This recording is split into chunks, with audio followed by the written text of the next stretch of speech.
Ang San Mateo chapter 13 verse 16 ay isang talata mula sa sermon sa bundok ng Panginoong Hesus. Ito ay nagsasabi, "Blessed are your eyes because they see, and your ears because they hear." Narito ang ibig sabihin nito. Una, mapalad ang inyong mga mata. Blessed are your eyes. Ang talatang ito ay tumutukoy sa kakayahang makita ang katotohanan.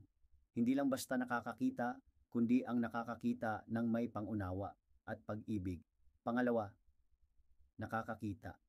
Because they see, ang pagtingin sa mundo ay hindi sapat. Kailangan nating makita ang Diyos sa lahat ng bagay, ang kanyang pag-ibig, ang kanyang plano para sa ating buhay at ang kanyang mga biyaya.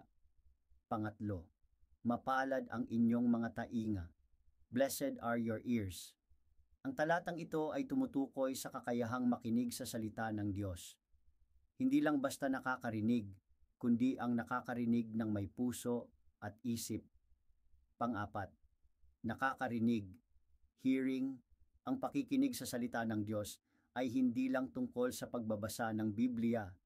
Kailangan nating makinig sa kanyang tinig sa ating buhay, sa ating konsensya at sa mga taong ating nakakasama.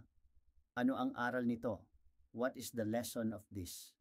Una, maging mapagmasid. Be observant. Dapat tayong maging mapagmasid at bukas sa pagtuklas ng katotohanan sa lahat ng bagay.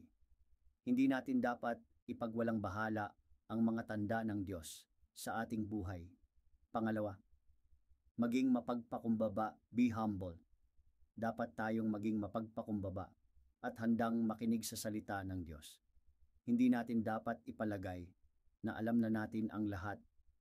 Pangatlo, maging matiyaga, be patient. Ang pag-unawa sa salita ng Diyos ay nangangailangan ng pasensya at pagtitiyaga. Dapat tayong patuloy na mag-aral at manalangin upang mas maunawaan natin ang kanyang kalooban. Ako po si Brother Chris sa kabuuan.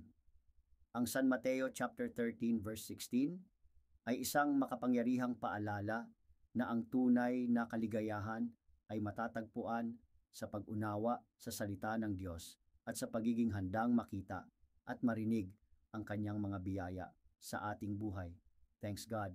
Purihin ang Diyos. Hallelujah. Amen.